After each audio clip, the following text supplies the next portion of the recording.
Okay, this is the review number 2, the must-knows for the AP Chem exam. So, number 1, explain the 3 conditions that cause gases to behave non-ideally, why each condition causes it to be non-ideal. So the first one is a low temperature, because what a low temperature does is it actually creates intermolecular forces of attraction, which creates a non-ideal gas. The second one is a high pressure, because a high pressure creates a volume, and having a volume in a gas is not ideal, so that makes it a non-ideal gas.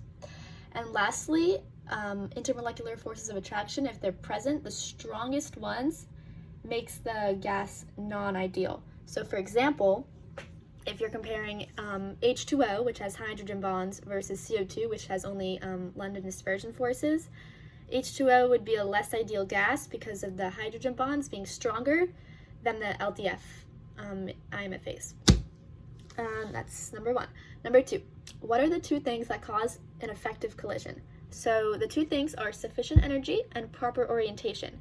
So you need to have enough activation energy to break the bonds between the reactants to form the products. And the molecules also need to line up correctly, have the proper orientation, so that the right products are formed and the reaction goes to completion. Number 3, name the 4 factors that can affect reaction rates. Briefly explain each with diagrams or a sketch. So the first one is temperature. So if you increase the temperature, that is to say you increase the kinetic energy, you cause the molecules to go faster, and therefore, just by that, you increase the rate of the reaction. So if you were going to draw a diagram of that, you would do some molecules moving at slower pace with maybe long arrows, then you do fast arrows, short and fast. So if they're moving at a faster pace, that increases the rate of the reaction due to the higher kinetic energy. The next one is concentration. If you increase the concentration, you increase the number of collisions. So if you look right here, if you look at the one with the 4 particles, that has less concentration than the one with the 8 particles. The 8 particles would have a higher reaction rate because there's more of them, so they would react. They would just have more collisions, which leads to a faster reaction rate. So the next one is surface area.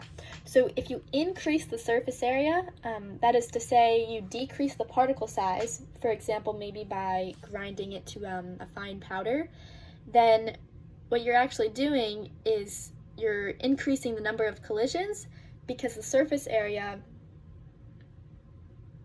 is greater. So if you take something like a substance and you grind it to a powder, and you're increasing surface area, so you have more collisions within that, and that increases the rate of the reaction. The 4th one is a catalyst. So what a catalyst does is it provides an alternative pathway for a reaction to occur by lowering the activation energy needed to break the barrier between the reactants to form the products. So if you look right here, the solid line on this catalyst diagram would be before the catalyst, and the dotted line would be the catalyst, and it decreases the activation energy, which provides an alternative pathway, which increases the rate of the reaction. Okay, number 4. If a reaction has a delta H of negative 45 kilojoules per mole, which has more bond energy, the products or reactants? Is the energy absorbed or released? Draw a reaction coordinate diagram. Okay, so to start, if the delta H is negative, that means the reaction is exothermic, meaning energy is released and the surroundings become hot. And if you're comparing the bond energy, since bond energy is the only one where you do reactants minus products, to produce a delta H negative, the products would have to have a greater bond energy. So that's the answer to that. And if you were going to draw a reaction coordinate diagram for an exothermic reaction, it would look like this. So what you have is you have your reactants, which are higher up than the products, your delta H going from products to reactants, and the activation energy from the reactants up to the top of that hill. And so you would do the products, which are lower, to find the delta H, minus the reactants, which are higher, which would produce a negative. So that's that. Okay, number 5.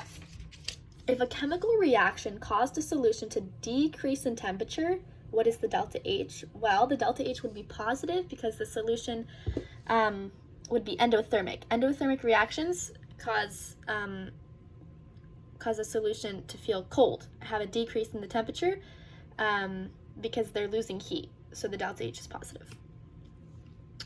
Number 6, draw or sketch a Maxwell-Boltzmann diagram for either two different gases at the same temperature and the same gas H2 at two different temps. So if you're comparing two different gases at the same temperature, the lighter gas would proceed at a faster pace. So for example, if you're comparing He, helium, versus H2, hydrogen, diatomic hydrogen, He has a molar mass of 4.0, H2 has a molar mass of 2.0, so H2 would be a faster gas. So if you look right here, He is slower because the top of the hill is higher up, and H2 is it's a lower energy needed and it's a faster gas. So that's the one that is more spread out right there. Now, if you're comparing the same gas, for example, H2 at different temperatures, the faster temperature would be the faster gas because there's more kinetic energy. So, so if you look right here, you have 107 degrees Celsius would be slower than, say, 200 degrees Celsius for H2. Okay, that's number 6. Number 7. Sketch a reaction coordinate diagram for an endothermic reaction. Label the reactants and products. Delta H, show it after a catalyst has been added. State if energy was transferred from system or surroundings. So we remember that for an endothermic reaction, the energy is lost by the system and absorbed by the surroundings, and so it becomes colder. So that's the transfer, is from the system to the surroundings, and it loses heat and it becomes colder, so the delta H would be positive. So if you were to sketch a reaction coordinate diagram for that, it would look like this. So you have your reactants on the bottom of the hill and the products on the top, which are less stable. You have your activation energy, which is very high for an endothermic reaction. It's not favorable. And you have your delta H right there, and a catalyst would be that dashed line sketch, because a catalyst provides an alternative pathway, lowering the activation energy and causing it to be more thermodynamically favorable. Okay. Number 8, based on the graph, answer the following. So I'll show the graph in a minute. Which step is the slowest step? Why is it the slowest step? And why would that need the catalyst? So if you look at the diagram right here, you can see that the one in red has a higher activation energy. So it is the slowest step because it needs the most energy to proceed. So it won't really proceed on its own. It needs a very high activation energy. And it would need the catalyst to lower the activation energy. On this graph, you see products on the bottom, reactants on the top. Products are more stable, so this is an exothermic reaction coordinate diagram. Okay, that's that. Number 10. Okay, skip number 9. Using the reactions below, explain which ones are intermediate and how you know. Okay, so let's look at this. Can you see it? This reaction right here is what we're going to be using. This is number 10. So which ones are intermediate? So an intermediate is produced as a product and used up as a reactant.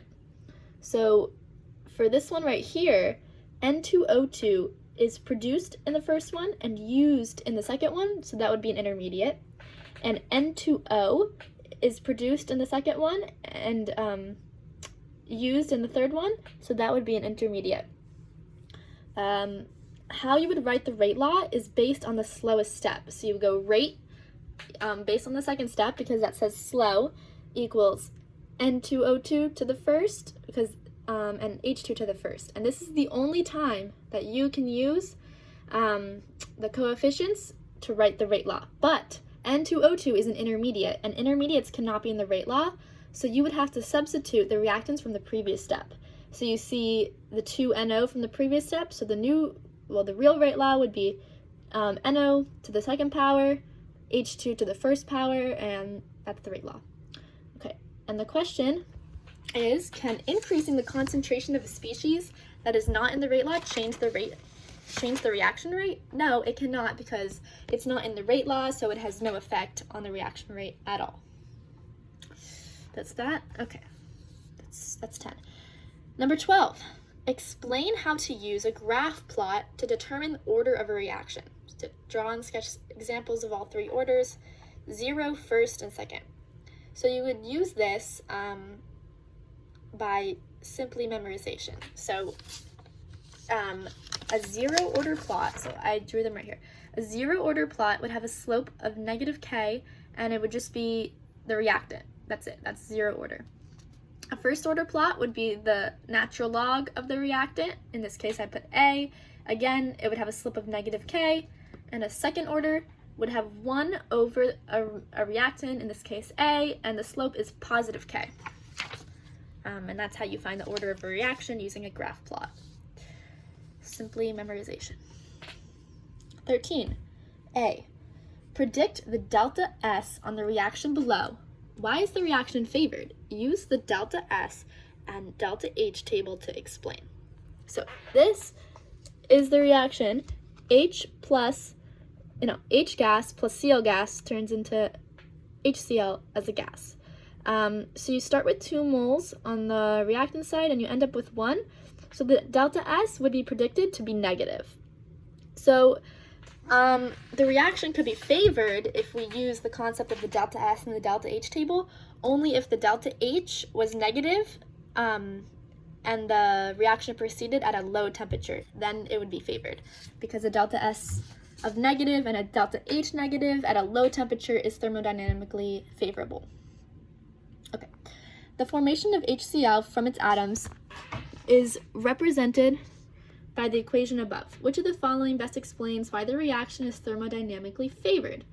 So if you have 1, 2, 3, 4, 5, 6, 7, 8, 9 moles here, and you're going to 2 moles, the delta S would be, so the delta S is negative here, but if the delta H was negative, so the sum of products minus the sum of the reactants, then the reaction would be thermodynamically favorable, because, like I said in the previous one, a delta S, negative delta S and a negative delta H with a low temperature is thermodynamically favorable.